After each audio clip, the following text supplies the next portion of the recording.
Hello, Bible readers. It is Tuesday, November 3rd. We are finishing up Judges today. Also moving through Luke. We're in chapter 22 and 23 of Luke. Judges finishing chapter 20 and 21. You know, scholars used to see this final section of Judges as, the tribes of Israel have a lot of axes to grind against each other. And so it's almost like this is propaganda. Hundreds of years later, looking back on those old days, saying, "Well, here's why we have the problems we have now because of what happened then," um, trying to make certain groups in Israel look bad. But and that's how interpreters, Bible scholars used to read these last few chapters of Judges. But now most scholars agree, all Israel is included in the misguided civil war that's happening. The killing, the kidnapping, all seem to be sinning and falling short of the glory of God. So it's like equal opportunity, an equal opportunity failure, you could say, among all the people that make up Israel.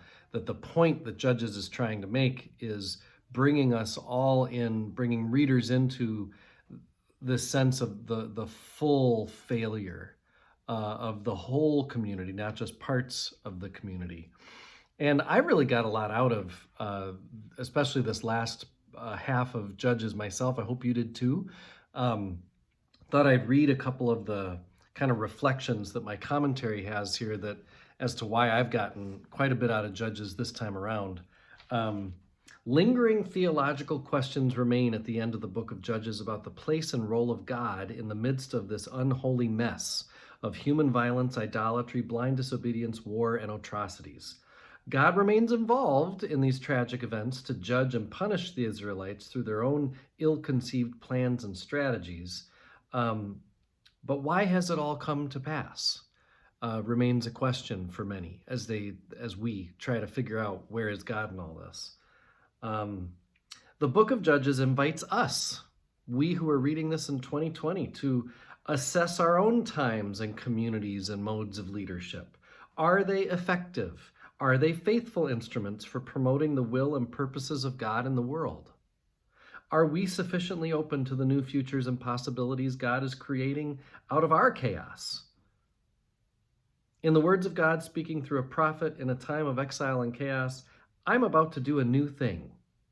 Now it springs forth. Do you not perceive it? This is from Isaiah chapter 43. Judges is one of those moments in Scripture where we see the chaos, the disobedience, the infidelity to a relationship with God, and yet God continuing to work despite us, so that we may have a future that continues to include a relationship with God. And so I hope you got a lot out of Judges as well. As we get into Luke, into this portion of the Passion, this is the challenge of a Bible reader. You've got the denial of Peter, the mocking of Jesus, questions from the council, and as we think of Matthew and Mark, having just read Matthew and Mark not that long ago, we need to ask not about the facts of history, like, well, what order exactly did it happen in? What exactly was said by whom when? We need to worry about the meaning of the narrative. So those are two competing wants, I think, for many who study the Bible. We want to know the facts, but we also want to know the meaning of the narrative. And I think if we are to read the Bible faithfully, we need to not ask so much about the facts, because that's not what the writers are trying to get after. We're trying to get after the meaning of their narrative. We've got Jesus as prophet. That's what Luke is trying to get after. So as we're trying to determine the meaning of this narrative, we got to remember Jesus as prophet. Remember, he predicts that Peter's going to deny him. That comes true. Remember, as prophet, most prophets get rejected by people, in this case, by mocking leaders that are mocking him. Jesus as prophet is examined by the Sanhedrin, which would have been something that happens to prophets typically, to be examined, almost like in front of the Senate, where you're on trial, not on trial, but you're being asked lots of hard questions, right? The point is that the rejection that Jesus experiences is not coming from all the people, just leaders. And that's one of the points that Luke wants to make in the way that he tells the narrative. This was not Matthew or Mark's priority, it is Luke's. We go on to read that Pilate and Herod, Luke almost gives them a complete pass compared to the Jewish leaders. Pilate says that Jesus is innocent twice.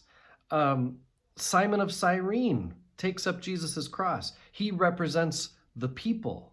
And so what Luke wants to get across over and over again is that it's the leaders who have rejected Jesus, the prophet. And that rejection makes Jesus look like a prophet more and more. I am one with my God. My God is with us, all of us, at all times and in all places.